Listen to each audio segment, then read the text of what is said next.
Hallelujah. കർത്താവിൽ പ്രിയമുള്ളവരെ, മഹത്വത്തിൻ സാന്നിധ്യം ഈ ആത്മീയ ശുശ്രൂഷയിലേക്ക് കടന്നു വന്നിരിക്കുന്ന നിങ്ങൾക്കെല്ലാവർക്കും നമ്മുടെ കർത്താവായ യേശു ക്രിസ്തുവിന്റെ സ്നേഹവും സമാധാനവും ആശംസിക്കുകയാണ്.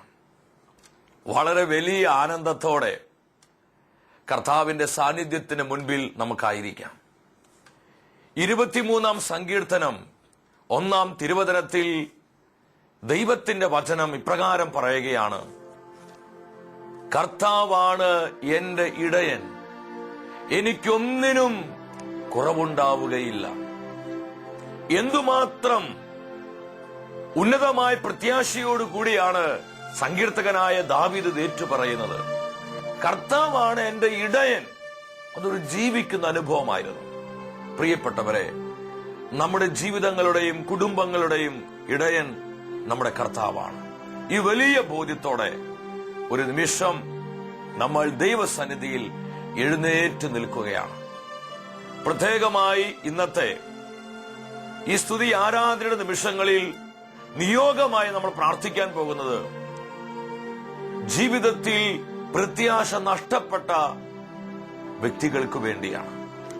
നമ്മുടെ വ്യക്തിപരമായ നിയോഗങ്ങളെ, കുടുംബത്തിന് നിരവധിയായ ആവശ്യങ്ങളെ നമ്മെ കരുതുന്ന കർത്താവിന്റെ മുൻപിൽ സമർപ്പിച്ചുകൊണ്ട് നമ്മൾ അല്പസമയം കരഘോഷത്തോടെ കർത്താവിനെ പാടി ആരാധിക്കാൻ പോവുകയാണ്. വലിയ പ്രത്യാശയോടെ കരമടിച്ച് കുടുംബം ഒന്നു ചേർന്ന് കർത്താവിനെ മനം തുറന്ന് പാടി ആരാധിക്കുന്നു. We worship Lord. എനിക്കായി കരുതുന്നവൻ, ഭാരങ്ങൾ വഹിക്കുന്നവൻ, എല്ലാവരും ചേർന്ന് ഭാരങ്ങൾ വഹിക്കുന്നവൻ, എന്നെ കൈവിടാത്തവൻ, യേശുവിൻ കൂടെയുണ്ട്. എത്ര പേർക്ക് ബോധ്യമുണ്ട് കർത്താവ് നമ്മുടെ കൂടെയുണ്ട് എങ്കിൽ ചേർന്ന് പാടാം. പരീക്ഷ എന്റെ ദൈവം അനുവദിച്ചാൽ പരിഹാരം എനിക്കായി കരുതിയിട്ടുണ്ട്. വരിക വരിക പരിശുദ്ധാത്മാവേ, അനേകമായിരങ്ങൾ വചനത്താൽ ഉണർത്തുക. ഇരുതിയിൽ വീണാലും അവിടെ ഞാൻ ഏകനല്ല. എന്താ കാര്യം? അവിടെ ഞാൻ ഏകനല്ല. വീഴുന്നതു നീലല്ല, യേശുവിൻ കരങ്ങളിലാ. നമ്മുടെ കർത്താവ് നമ്മളെ കരുതുന്നവനാ. സഹോദര, നീ വിഷമിക്കണ്ട. സഹോദരി, നീ ആകുലപ്പെടണ്ട. പരീക്ഷ എന്റെ ദൈവം അനുവദിച്ചാൽ പരിഹാരം എനിക്കായി കരുതിയിട്ടുണ്ട്. എന്തിനെന്ന് ചോദിക്കില്ല ഞാൻ, എന്റെ നന്മയ്ക്കായി അറിയുന്നു ഞാൻ. പരസ്പരം മുഖത്തോട് മുഖം നോക്കി പുഞ്ചിരിച്ച് എല്ലാവരും ഒരുമിച്ച് എന്റെ നന്മയ്ക്കായി അറിയുന്നു ഞാൻ, എന്റെ നന്മയ്ക്കായി അറിയുന്നു ഞാൻ. കർത്താവേ, ഇരു കരങ്ങളും കർത്താവിന്റെ സാന്നിധ്യത്തിന് മുമ്പിൽ ഉയർത്തിപ്പിടിക്കുന്നു. വലിയ വിശ്വാസത്തോടെ യേശുക്രിസ്തുവിന്റെ നാമം വിളിച്ചു പ്രാർത്ഥിക്കുകയാണ്. ഇത് അത്ഭുതത്തിന്റെ മണിക്കൂറുകളാണ്. പരിശുദ്ധാത്മാവ് ശക്തിയോടെ, മഹത്വത്തോടെ, കൃപയായി, ജീവനായി, സൗഖ്യമായി ഇറങ്ങി വരുന്ന സമയം ഒന്ന് ചേർന്ന് ആത്മാവിനെ വിളിക്കുന്നു. പരിശുദ്ധാത്മാവേ, വരിക വരിക വരിക. ഈ സ്തുതി ആരാധനയിൽ വിശ്വസിച്ച് പ്രാർത്ഥിക്കുന്ന 10,000ങ്ങളുടെ മേൽ ശക്തിയോടെ വരിക പരിശുദ്ധാത്മാവേ. Hallelujah, hallelujah. ബന്ധന കെട്ടുകളെ പൊട്ടിക്കുക. വർഷങ്ങളായി ജീവിതത്തിൽ പ്രത്യാശ നഷ്ടപ്പെട്ട് കഠിനമായ ദുഃഖത്തിൽ, ആകുലതകളിൽ, മനോഭാരത്തിൽ ജീവിക്കുന്ന 1000ങ്ങളുടെ മേൽ പരിശുദ്ധാത്മാവേ അഗ്നിയായി കത്തി പടരുക. Release. Hallelujah, hallelujah, hallelujah, hallelujah. ഹൃദയഭാരങ്ങൾ പരിശുദ്ധാത്മ ശക്തിയാൽ വിട്ടുമാറട്ടെ. മനോഭാരങ്ങൾ പരിശുദ്ധാത്മ സാന്നിധ്യത്താൽ നിർവീര്യമാകട്ടെ. 10,000ങ്ങൾ ഈ സ്തുതി ആരാധനയുടെ ആത്മാവിൽ നിറയട്ടെ. രോഗികൾ അത്ഭുത സൗഖ്യം പ്രാപിക്കട്ടെ.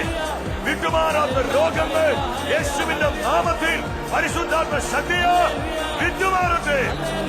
ക്യാൻസർ രോഗികൾ സുഖപ്പെടട്ടെ. ട്യൂമർ രോഗികൾ സുഖപ്പെടട്ടെ. ഉദര സംബന്ധമായ രോഗികൾ സൗഖ്യം പ്രാപിക്കട്ടെ.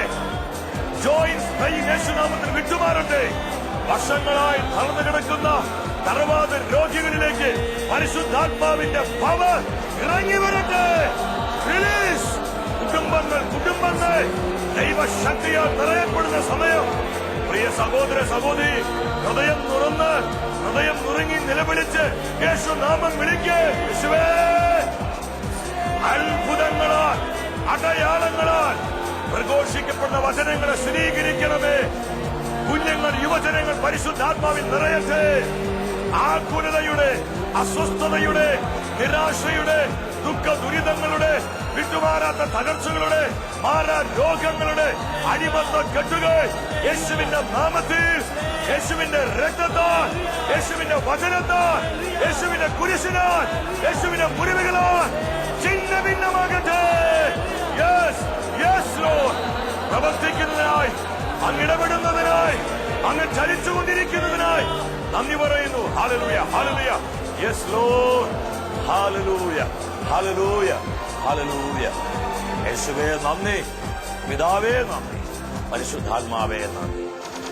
പരിശുദ്ധ അമ്മേ, ഞങ്ങളുടെ അമ്മേ, ഇന്നത്തെ എല്ലാ ശുശ്രൂഷകൾക്ക് വേണ്ടി അമ്മ പ്രാർത്ഥിക്കണമേ. ആമേൻ. ഹല്ലേലൂയ.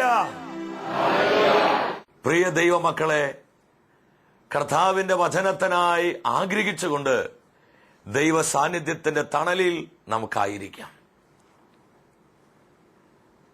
കാലത്തിന്റെ അടയാളങ്ങൾ എന്ന ദൈവവചന പരമ്പരയാണ് ഈ ആഴ്ച മുതൽ നമ്മൾ ധ്യാനിക്കുവാനും ചിന്തിക്കുവാനുമായി ആഗ്രഹിച്ചത്. എന്നാൽ പ്രത്യേകമായി ഈ അടുത്ത നാളുകളിൽ വളരെ തകർന്ന അവസ്ഥയിൽ ഒരുപാട് നുറുങ്ങിയ ജീവിത അനുഭവങ്ങളുമായി പലരും എഴുതുകയും വിളിക്കുകയും ചെയ്തതിന്റെ അടിസ്ഥാനത്തിൽ ഈ ആഴ്ചയിലെ ശുശ്രൂഷ പ്രത്യേകമായി അപ്രകാരമുള്ള വ്യക്തികൾക്ക് വേണ്ടി കർത്താവ് ഒരുക്കുകയാണ്. ഇന്നത്തെ വചന ശുശ്രൂഷയിലൂടെ കർത്താവ് നമ്മുടെ ജീവിതങ്ങളെ പഠിപ്പിക്കുന്നത് കരുതുന്ന കർത്താവിനെ കുറിച്ചാണ്. നമ്മുടെ ദൈവം നമ്മെ കരുതുന്ന കർത്താവാണ്. ഉൽപ്പത്തി മുതൽ വെളിപാട് വരെ ദൈവവചനം നമ്മൾ ധ്യാനിക്കുമ്പോൾ നമുക്ക് കാണാൻ കഴിയുന്ന വലിയൊരു യാഥാർത്ഥ്യമുണ്ട്. തന്റെ ജനത്തെ കരുതുന്ന, തന്റെ ജനത്തെ സ്നേഹിക്കുന്ന, തന്റെ ജനത്തെ പരിപാലിക്കുന്ന ഉന്നതനായ ദൈവത്തിന്റെ ചിത്രമാണ് വിശുദ്ധ ബൈബിൾ നമുക്ക് കാണിച്ചു തരുന്നത്. പുറപ്പാടിന്റെ പുസ്തകം 33 അധ്യായം 14 തിരുവചനത്തിൽ കർത്താവ് മോശയോട് സംസാരിക്കുകയാണ്. കർത്താവ് പറഞ്ഞു, ഞാൻ തന്നെ നിന്നോടുകൂടെ വരികയും നിനക്ക് ആശ്വാസം നൽകുകയും ചെയ്യും. മോശയുടെ ചോദ്യത്തിന് മറുപടിയായി കർത്താവ് വ്യക്തിപരമായി മോശയോട് സംസാരിക്കുക. മോശ, നീ അസ്വസ്ഥനാകണ്ട, നീ ഭാരപ്പെടണ്ട, ഞാൻ നിന്നോടുകൂടെ വരികയും ഞാൻ തന്നെ നിന്നെ ആശ്വസിപ്പിക്കുകയും ചെയ്യും. എന്തുമാത്രം സന്തോഷം നൽകുന്ന വചനമാണ് ഈ വചനം. നമുക്കാണ് കർത്താവ് തരുന്നത്. കുടുംബത്തെ ഓർത്ത് കരയുന്ന അനേകരെ ദൈവത്തിന്റെ ആത്മാവ് കണ്ടുകൊണ്ടിരിക്കുന്നു. മക്കളെ ഓർത്ത് കണ്ണുനീരൊഴുക്കുന്ന അനേകം പേരൻസിനെ ഈ ശുശ്രൂഷ വഴി കർത്താവ് കാണുകയാണ്. സാമ്പത്തികമായി തകർന്ന് കടബാധ്യതകൾ മൂലം മനസ്സ് നുറുങ്ങിയ ആയിരങ്ങളെ കർത്താവ് കണ്ടുകൊണ്ടിരിക്കുന്നു. ജീവിതത്തിൽ പ്രത്യാശ അറ്റുപോയ 10,000ങ്ങളെ കർത്താവ് കാണുകയാ. പ്രിയ സഹോദര സഹോദരി, ഞാൻ നിങ്ങൾ അപ്രകാരമുള്ളൊരു വ്യക്തിയാണെങ്കിൽ ഈ വചനത്തിലൂടെ കർത്താവ് നമ്മളെ പഠിപ്പിക്കുകയാണ്. ഞാൻ നിന്നോട് കൂടെയുണ്ട്, ഞാൻ നിന്നെ ആശ്വസിപ്പിക്കുവാൻ മതിയായ ദൈവമാണ്. ഇത് തന്നെയാ യോഹന്നാന്റെ സുവിശേഷം 14 അധ്യായം 1 വചനത്തിൽ കർത്താവ് പറയുന്നത്. നിങ്ങളുടെ ഹൃദയം അസ്വസ്ഥമാകേണ്ട, ദൈവത്തിൽ വിശ്വസിക്കുവിൻ, എന്നിലും വിശ്വസിക്കുവിൻ. ഈ വചനത്തിലൂടെ കർത്താവ് എന്താണ് നമ്മുടെ ജീവിതങ്ങളോട് സംസാരിക്കുന്നത്? നിങ്ങളുടെ ഹൃദയം അസ്വസ്ഥമാകേണ്ട. കാരണം കർത്താവിനറിയാം, ഹൃദയം അസ്വസ്ഥമായാൽ ജീവിതം മൊത്തത്തിൽ അസ്വസ്ഥമാകും. അല്ലേ? എത്ര ശരിയാ ഈ വചനം. ഇന്ന് അനേകരുടെ ജീവിതത്തിൽ സമാധാനമില്ലാതെ, സന്തോഷമില്ലാതെ അവർ അസ്വസ്ഥരും ആകുലചിത്തരുമാണെങ്കിൽ അതിന്റെ കാരണം വളരെ വ്യക്തമായി വചനത്തിലൂടെ കർത്താവ് പഠിപ്പിക്കുകയാ. എന്താ കാരണം? ദൈവത്തിന്റെ കരുതലിലുള്ള വിശ്വാസം നഷ്ടപ്പെട്ടു. അതുകൊണ്ടാണ് യേശു പറഞ്ഞത്, ദൈവത്തിൽ വിശ്വസിക്കുവിൻ, എന്നിലും വിശ്വസിക്കുവിൻ. ഞാൻ ആത്മാവിൽ പറയട്ടെ, എന്റെ പ്രിയപ്പെട്ടവരെ, നമ്മൾ എന്തുമാത്രം തകർന്ന അവസ്ഥയിലാണെങ്കിലും എത്രമാത്രം വലിയ ദുഃഖ ദുരിതത്തിന് നടുവിലാണെങ്കിലും, പ്രത്യാശ നഷ്ടപ്പെട്ട പ്രതിസന്ധികളും വെല്ലുവിളികളും നമ്മുടെ മുൻപിൽ ഉയർന്നു നിന്നാലും, ഇതിന്റെ നടുവിലൂടെ കരം പിടിച്ച് മഹത്വത്തോടെ അനുഗ്രഹത്തിൽ വഴി നടത്തുവാൻ മതിയായൊരു ദൈവമാണ് നമ്മൾ വിശ്വസിക്കുന്ന, നമ്മളെ തെരഞ്ഞെടുത്തിരിക്കുന്ന കർത്താവായ യേശു ക്രിസ്തു. വിശുദ്ധ ബൈബിൾ നമ്മൾ നോക്കുമ്പോൾ നമുക്ക് കാണാൻ കഴിയും, നമ്മുടെ കർത്താവ് നമ്മളെ കരുതുന്നവനാണെന്നുള്ള ആ വെളിപ്പെടുത്തൽ ആദ്യമായി ലഭിക്കുന്നത് നമ്മുടെ പൂർവ്വപിതാവായ അബ്രഹാമിനാണ്. ദൈവം അബ്രഹാമിനോട് സംസാരിച്ചു. ഉൽപ്പത്തിയുടെ പുസ്തകം 22-ാം അധ്യായം 14-ാം തിരുവചനത്തിൽ, മോറിയ മലയുടെ മുകളിൽ വെച്ച് ദൈവത്തിന്റെ അത്ഭുതകരമായ കരുതൽ അബ്രഹാമും തന്റെ മകനായ ഇസഹാക്കും അനുഭവിച്ചപ്പോൾ അബ്രഹാം തന്റെ വിശ്വാസ പ്രഖ്യാപനം നടത്തുകയാണ്.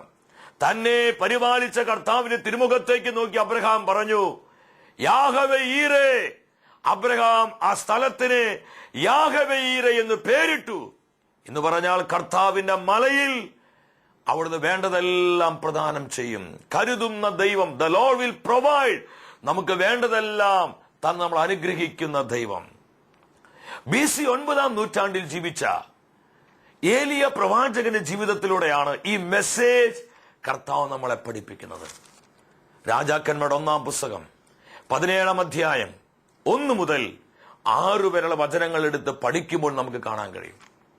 അവിടെ ആഹാബ് രാജാവിന്റെ മുൻപിൽ ചെന്ന് ഏലിയ പറയുന്നുണ്ട് 1-ാം വചനത്തിൽ, ഞാൻ സേവിക്കുന്ന ഇസ്രായേലിന്റെ ദൈവമായ കർത്താവാണ്, ഇനി ഞാൻ പറയാതെ ഇവിടെ മഞ്ഞോ മഴയോ പെയ്യുകയില്ല. ഈ പ്രഖ്യാപനം ധൈര്യത്തോടെ ആത്മനിറവിൽ ഏലിയ വിളിച്ചു പറയുകയാണ്. 2-ാം വചനത്തിൽ വളരെ വ്യക്തമായ വചനം പറയുന്നു, കർത്താവ് ഏലിയോട് അരുളി ചെയ്തു, ഏലിയ, നീ കെരീത്ത് അരുവിക്ക് സമീപം ഒളിച്ചു താമസിക്കുക. കർത്താവ് പറഞ്ഞു, പൊതുജനത്തിൽ പ്രത്യക്ഷപ്പെടാതെ നിന്റെ എല്ലാ പരസ്യമായ ശുശ്രൂഷകളും അവസാനിപ്പിച്ച് ആരും കാണാത്ത വിധത്തിൽ നീ ഒളിച്ചു താമസിക്കണം. എവിടെ? കെരീത്ത് നീർച്ചാലിനരികെ. വചനം പറയുകയാണ്, നിനക്ക് ആഹാരം തരുവാൻ ഞാൻ കാക്കകളോട് കൽപ്പിച്ചിട്ടുണ്ട്, അരുവിയിൽ നിന്നുള്ള വെള്ളവും നിനക്ക് കുടിക്കാം. ഇതൊക്കെ കർത്താവ് ഏലിയോട് പറയുകയാണ്. നമ്മൾ ചിന്തിക്കണം, അത്ര സന്തോഷകരമായൊരു കാര്യമല്ല കർത്താവ് പറഞ്ഞത്. അവിടെ 4-ാം വചനത്തിൽ കാണാൻ കഴിയും, കർത്താവിന്റെ കൽപ്പന അനുസരിച്ച് ഏലിയ പുറപ്പെടുകയാണ്. എങ്ങോട്ട്? കെരീത്ത് അരുവിക്ക് സമീപം. കർത്താവിന്റെ കൽപ്പന അവൻ അനുസരിക്കുകയാണ്. അപ്പൊ നമ്മുടെ ജീവിതത്തിൽ കർത്താവ് കരുതുന്നവനായി മാറണമെങ്കിൽ എന്താ വചനം പഠിപ്പിക്കുന്നത്? നമുക്ക് മനസ്സിലായാലും മനസ്സിലായില്ലെങ്കിലും കർത്താവ് എന്തു പറയുന്നുവോ അതനുസരിക്കുവാനുള്ള ഒരു സമർപ്പണം നമുക്കുണ്ടാകണം, തീരുമാനം നമുക്കുണ്ടാകണം. ഏലിയ കെരീത്ത് നീർച്ചാലിനരികെ ചെന്ന് താമസിച്ചു. അവിടെ വചനം പറയുകയാണ്, കാക്കകൾ കാലത്തും വൈകിട്ടും ഏലിയ പ്രവാചകനെ അപ്പവും മാംസവും കൊണ്ടുവന്ന് കൊടുത്തു. ഞാൻ വിശ്വസിക്കുന്നു ആദ്യത്തെ കാറ്ററിംഗ് സർവീസ് അവിടെയാണ് ആരംഭിക്കുന്നത്. കർത്താവ് ഒരു കാര്യം പറഞ്ഞാൽ നമ്മൾ അനുസരിക്കുവാൻ തയ്യാറായാൽ ആ സാഹചര്യങ്ങളിൽ നമ്മളെ കരുതുവാൻ കർത്താവിന് കഴിയും. നമുക്ക് 100 സാക്ഷ്യങ്ങൾ ഇതിനോടുള്ള ബന്ധത്തിൽ പറയാനുണ്ട്. എന്റെ പ്രിയപ്പെട്ടവരെ, നമ്മുടെ ജീവിതത്തിൽ കർത്താവ് ചെയ്ത മഹോന്നതമായ പ്രവൃത്തികളെ കുറിച്ച് വിശ്വസിച്ചാൽ, അനുസരിച്ചാൽ കർത്താവിന്റെ കരുതുന്ന പ്രവൃത്തികൾ വെളിപ്പെടും. ഇതിൽ ഒരു മാറ്റവുമില്ല. യേശു പറഞ്ഞ ആകാശം ഭൂമിയും മാറിയാലും എന്റെ വചനം മാറുകയില്ല. എത്ര കൃത്യമാണ് കർത്താവിന്റെ വാഗ്ദത്തങ്ങൾ. കാക്കകൾ കൃത്യതയോടുകൂടി ഈ ആഹാരം കൊണ്ടുവന്ന് കൊടുക്കുകയാണ്. തുടർന്ന് വരുന്ന 5-ാം വചനത്തിൽ കാണാൻ കഴിയും, എന്നാൽ നാളുകൾ കഴിഞ്ഞപ്പോൾ അരുവിയിലെ വെള്ളം വറ്റി, കാക്കകളുടെ വരവും നിലച്ചു, ഏലിയ ഒരു പ്രതിസന്ധിയിലായി. ഇത് നമ്മുടെ അനുഭവമാണ്. ഇതുപോലെ വ്യത്യസ്തങ്ങളായ വിഷയങ്ങളിൽ പ്രതിസന്ധികളായിരിക്കുന്ന 10,000 ഈ ശുശ്രൂഷയിൽ കർത്താവ് കാണുകയാണ്. സഹോദര സഹോദരി, ഇത് നമുക്കുള്ള കർത്താവിന്റെ ദൂതാണ്. കർത്താവ് നമ്മളെ വിളിച്ചിട്ടുണ്ടെങ്കിൽ നമ്മളെ കരുതുവാൻ കർത്താവ് ശക്തനാണ്. എന്റെ പ്രിയപ്പെട്ടവരെ, ഈ വചനം കൃത്യമായി പഠിപ്പിക്കുക. അരുവിയിലെ വെള്ളം വറ്റി, വരൾച്ചയാണ്. ഇതുപോലെ ജീവിതത്തിൽ ഒരുപാട് മേഖലകളിൽ വരൾച്ചകൾ അനുഭവിക്കുന്നവരെ ഞാൻ ആത്മാവിൽ ഒരു ദൂത് നിങ്ങളോട് പറയാ. ഇന്ന് നമ്മുടെ ജീവിതത്തിലുള്ള ചില ഉറവകൾ വറ്റിപ്പോയിട്ടുണ്ടെങ്കിൽ നിങ്ങൾ വിഷമിക്കേണ്ട. സാമ്പത്തികമാകുന്ന ഉറവ, ദൈവസ്നേഹമാകുന്ന ഉറവ, വീട്ടിലുള്ള പരസ്പരം പങ്കുവെക്കുന്ന ആ സ്നേഹത്തിന്റെ സ്വസ്ഥതയുടെ ഉറവ വറ്റിയിട്ടുണ്ടെങ്കിൽ നിങ്ങൾ ആരും അസ്വസ്ഥരാകേണ്ട. ഒന്ന് തുറക്കാതെ ഉള്ളത് വറ്റുവാൻ, ഉള്ളത് അടയുവാൻ കർത്താവ് അനുവദിക്കുകയില്ല. ഒരു വരൾച്ച നീ അനുഭവിക്കുന്നുവെങ്കിൽ ഇതിന്റെ അപ്പുറത്ത് കർത്താവ് ഉന്നതമായ ഒരു മഹത്വത്തിന്റെ പ്രവൃത്തി ഒരുക്കി വെച്ചിട്ടുണ്ട്.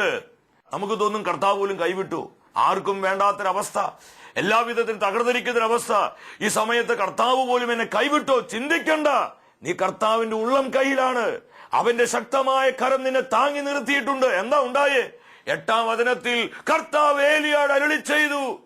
ആ വരൾച്ചയുടെ നിമിഷങ്ങളിൽ, ആ ക്ഷാമത്തിന്റെ നടുവിൽ കർത്താവ് അത്ഭുതകരമായി പ്രവർത്തിക്കുകയാ. ഇതുപോലെ ദൈവം പ്രവർത്തിച്ച അനുഭവങ്ങൾ നമ്മുടെ ജീവിതങ്ങളിലുമുണ്ട്. എന്താ ഉണ്ടായത്? കർത്താവ് പറഞ്ഞു, ഏലിയ, സറാഫാത്തിലെ ഒരു വിധവയോട് ഞാൻ കൽപ്പിച്ചിട്ടുണ്ട് നിനക്ക് ആഹാരം തരുവാൻ. കർത്താവിന്റെ സ്വരം കേട്ട് ഏലിയ പ്രവാചകൻ പോവുകയാണ് സറാഫാത്തിലോട്ട്. അവിടെ ചെല്ലുമ്പോൾ ഏലിയ കാണുന്നത് ജീവിക്കാൻ പോലും ബുദ്ധിമുട്ടുന്ന ഒരു പാവപ്പെട്ട വിധവ. ഏലിയ പ്രവാചകൻ സറാഫാത്തിൽ ആ വിധവയോട് പറഞ്ഞു, നീ എനിക്ക് കുറച്ച് വെള്ളം കൊണ്ടുവരാൻ പറഞ്ഞു. 10-ാം വചനത്തിൽ ഏലിയ പ്രവാചകന് വാക്കും കേട്ട് വെള്ളം കൊണ്ടുവരാൻ ഈ വിധവ പോകുമ്പോൾ ഏലിയ പറഞ്ഞു, കുറച്ച് അപ്പവും കൂടി കൊണ്ടുവരിക.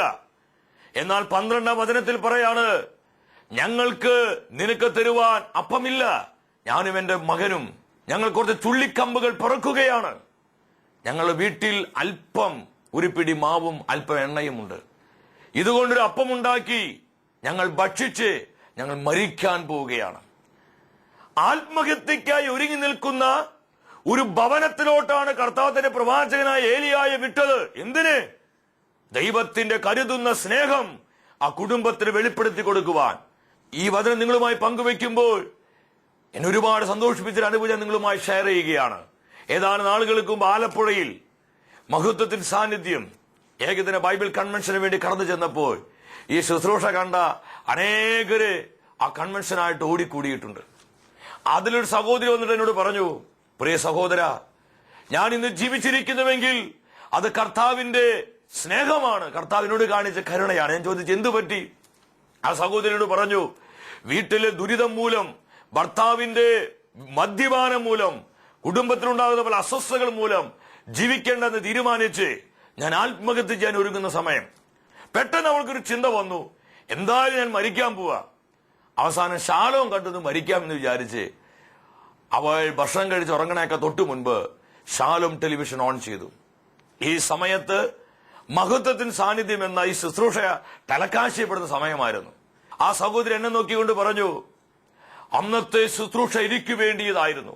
വചനത്തിലൂടെ കർത്താവ് എന്നെ ബലപ്പെടുത്തി, നിരാശയുടെ ബന്ധനത്തിൽ നിന്ന് കർത്താവ് എന്നെ വിമോചിപ്പിച്ചു, ജീവിക്കുവാനുള്ള ഒരു പ്രത്യാശ എനിക്ക് കിട്ടി.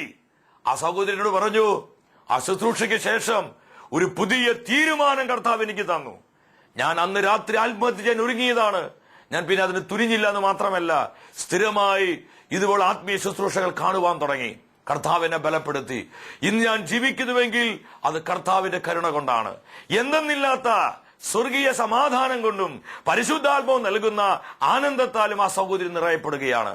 പ്രിയപ്പെട്ടവരെ, എന്തുമാത്രം വ്യക്തികളെയാണ് കർത്താവിന്റെ വചനം രക്ഷിച്ചിരിക്കുന്നത്.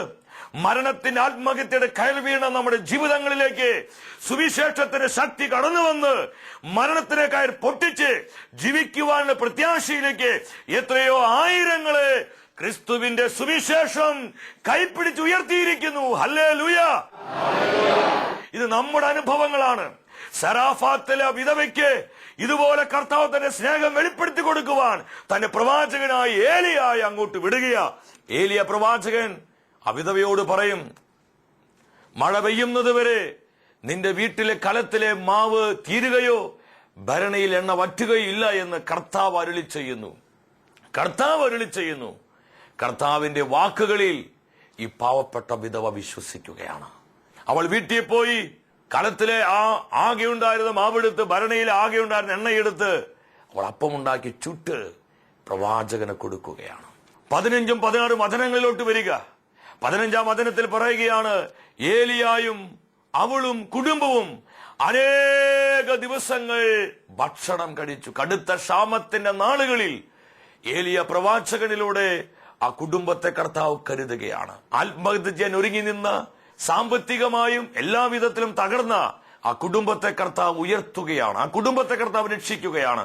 ഇതുപോലെ വേദനിക്കുന്ന തകരുന്ന അനേകം കുടുംബങ്ങളിൽ ഈ സമയം കർത്താവ് അത്ഭുതങ്ങൾ പ്രവർത്തിച്ചു കൊണ്ടിരിക്കുക. ഏദൻ തോട്ടത്തിൽ ഉലാത്തിയ ദൈവം ഈ വചന ശുശ്രൂഷയിലൂടെ അനേകം കുടുംബങ്ങളിലൂടെ ഉലാത്തിക്കൊണ്ടിരിക്കുകയാ. തന്റെ ശക്തിയും മഹത്വവും അഭിഷേകവും ആ ഭവനങ്ങളിലേക്ക് പകർന്നുകൊണ്ട് 16-ാം വചനത്തിൽ എന്താ വചനം പറയുന്നത്?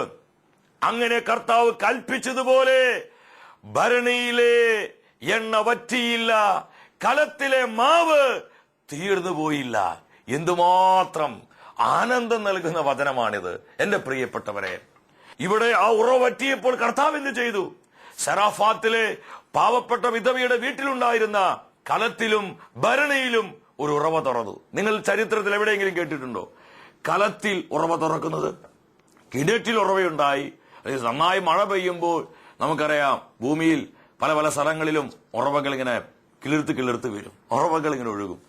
എന്നാൽ കലത്തിൽ ഉറവ തുറക്കുക, ഭരണിയിൽ ഉറവ തുറക്കുക, ഇത് കർത്താവിന് മാത്രമേ കഴിയൂ. മാവ് എടുക്കും തോറും ഇതാ കലത്തിൽ വേറെ മാവ്, എണ്ണ എടുക്കും തോറും ഇതാ ഭരണിയിൽ എണ്ണ. എന്തുമാത്രം എടുത്താലും അത് തീരുന്നില്ല. മാസങ്ങള്, വർഷങ്ങള് കർത്താവ് അങ്ങനെ അവർക്ക് വേണ്ടത് പ്രൊവൈഡ് ചെയ്യുക. കർത്താവിന്റെ പ്രൊവിഷൻ അവരനുഭവിക്കുകയാണ്. എന്തുകൊണ്ടാ? ആ പാവപ്പെട്ട വിധവ അത് വിശ്വസിച്ചു, അവൾ അവിശ്വാസത്തിൽ അനുസരിച്ചു. എന്റെ സഹോദര സഹോദരി, നമ്മുടെ ജീവിതങ്ങളിലും ഇതുപോലെ പ്രവർത്തിക്കുവാൻ കർത്താവ് ശക്തനാണ്. നിങ്ങൾക്കറിയണ്ട, അനാവശ്യമായി ആരും ദുഃഖിച്ചിരിക്കണ്ട, നിങ്ങൾ അസ്വസ്ഥരാകേണ്ട, നിങ്ങൾ ഭാരപ്പെടണ്ട, ആത്മഹത്യക്കായി ചിന്തിച്ച് അതിനുവേണ്ടി ഒരുങ്ങണ്ട. കർത്താവിന്റെ വാഗ്ദാനങ്ങൾ വിശ്വസിക്കുക, കർത്താവിന് മുറുകെ പിടിക്കുക. അത്ഭുതങ്ങൾ കാണാം. എന്റെ പ്രിയപ്പെട്ടവരെ, അടുത്ത ആഴ്ച മുതൽ നമ്മൾ നേരത്തെ സൂചിപ്പിച്ചതുപോലെ കാലത്തിന്റെ അടയാളങ്ങൾ എന്ന ദൈവവചനത്തിന്റെ പരമ്പര മഹത്വത്തിൻ സാന്നിധ്യം എന്ന ശുശ്രൂഷയിലൂടെ നമ്മൾ സംപ്രേഷണം ചെയ്യാനായിട്ട് പോവുകയാണ്. നിങ്ങൾ നന്നായി ഒരുങ്ങണം. അനേകരോട് നിങ്ങൾ അതിനെക്കുറിച്ച് പങ്കുവെക്കണം. നിങ്ങളുടെ വ്യക്തിപരമായ നിയോഗങ്ങളെയും കുടുംബത്തിന് നിരവധിയായ ആവശ്യങ്ങളെയും കർത്താവ് സമൃദ്ധമായി അനുഗ്രഹിക്കട്ടെ.